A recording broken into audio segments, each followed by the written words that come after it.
द्वारा, जिस पार्टी का खुद का ईस्ट दिल्ली का सांसद रेमडेसिविर की जमाखोरी और ब्लैक मार्केटिंग कर रहा हो ईस्ट दिल्ली में, जिन पर ये सारे आरोप लगे, उस पार्टी का जिसका एक पूर्व मुख्यमंत्री महाराष्ट्र का देवेंद्र फडणवीस साहब, जिन पर उल जलूल काम करने के आरोप लगे कि जब एक फार्मा कंपनी के ऊपर कालाबाजारी की रेड हुई तो ये खुद जाकर उस पुलिस स्टेशन में बैठकर उस व्यक्ति को छुड़ाने की कोशिशें कर रहे थे। वो पार्टी आज हमें सिखाती है।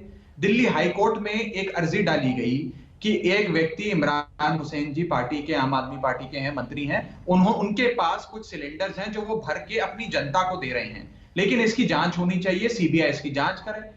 हाईकोर्ट ने नोटिस इशू किया है, जवाब मांगा है, हम मंडे को जवाब दे देंगे।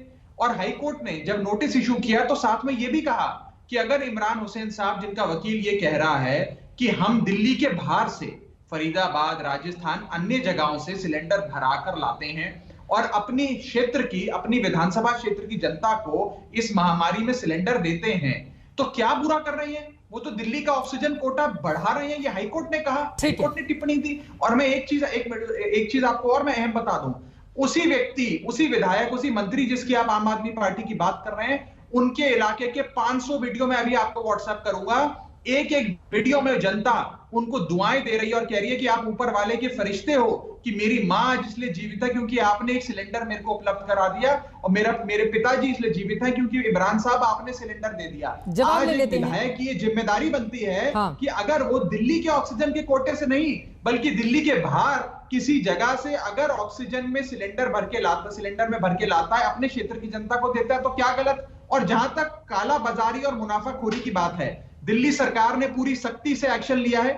सबसे पहले हमने डीएम्स और एसडीएम्स हमारे जितने हैं उनको तैनात करा है कि कहीं पर भी मुनाफाखोरी, जमाखोरी है तो आप एक्शन लीजिए। दिल्ली पुलिस को भी हमने यही हिदायत दी है। लेकिन नवनीत कालरा है कहां? इसके बारे में कोई बता पाने की स्थिति में अभी तक नहीं है। कहा जाता है कानून के हाथ बहुत लंबे होते हैं, लेकिन दिल्ली पुलिस कब वो पकड़ा जाएगा ये अपने आप में बड़ा सवाल है। ठीक है, आपने बहुत महत्वपूर्ण बात कही है, उस पर जवाब गौरव भाटिया का मैं ले लेती हूं। गौरव भाटिया, जो हाहाकार के वक्त मददगार है, उसको लेकर बीजेपी की पूरी टीम सवाल क्यों खड़े कर रही है? और इन्होंने कहा है कि देखिए किस तरह के रिएक्शन आ रहे हैं, उनकी जनता वाहवाही कर रही है, लेकिन बीजेपी को दरअसल यह बर्दाश्त नहीं हो रहा है। गौरव भाटिया। चित्रा जी, कानून की कम समझ होना और इस तरह के अनर्गल बयान देना, ये क्या दर्शाता है? ये दर्शाता है कि रक्षक ही भक्षक बन चुका है और केवल राजनीतिक बातें कर रहा है। लेकिन इन सब की बातों से बहुत ऊपर दिल्ली का उच्च न्यायालय है। दिल्ली के उच्च न्यायालय ने क्या टिप्पणी करी जब पता चला इमरान हुसैन, जो कि आम आदमी पार्टी के एमएलए हैं, इस तरह से जमाखोरी कर रहे हैं। उन्होंने पहले तो जवाब मांगा और उसके बाद उन्होंने कहा कि इंसानियत ऐसा लगता है कि मर गई है। और दिल्ली हाईकोर्ट में तो जवाब दिया जाएगा, दिल्ली हाईकोर्ट फैसला भी करेगा। लेकिन आप याद करिए, जब 5 सितारा एक जो है होटल में 100 कमरे जुडिशरी के लिए किए थे, तो आम आदमी पार्टी ने कहा था सब जुडिस मैटर है, हम नहीं बोलेंगे। आज बोल रहे हैं, आज सब जुडिस नहीं है। लेकिन मैं इनको बताना चाहता हूँ होर्डिंग होती क्या है। होर्डिंग ये होती है, हम आज पूरे देश में हर प्रदेश को, हर नागरिक को ऑक्सीजन की आवश्यकता है। हर प्रदेश का एक कोटा निर्धारित कर दिया गया है।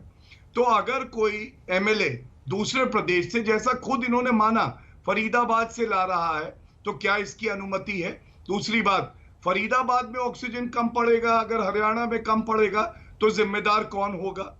तीसरी बात, आप मुझे बताइए, जब केंद्र की सरकार दिल्ली को 700 मीट्रिक टन दे रही है, तो क्यों एक एमएलए अपने पास होर्डिंग करे? इसी को तो होर्डिंग कहते हैं। और इसीलिए आज जो ऑक्सीजन भेजा जा रहा है नागरिकों तक और वो ऑक्सीजन मांग रहे हैं, उस पाइप पर अगर किसी का पैर है तो वो अरविंद केजरीवाल का है, उनके विधायक इमरान हुसैन का है।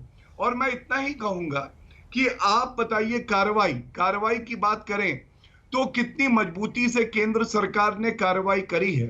ये जो आपने नवनीत कालरा का भी उदाहरण दिया ना, कानून के हाथ बहुत लंबे हैं चित्रा जी, और एक सख्त संदेश जाना चाहिए कि इस वक्त कोई भी कालाबाजारी करेगा, वो आम आदमी पार्टी का एमएलए हो या कोई और व्यक्ति हो, कौन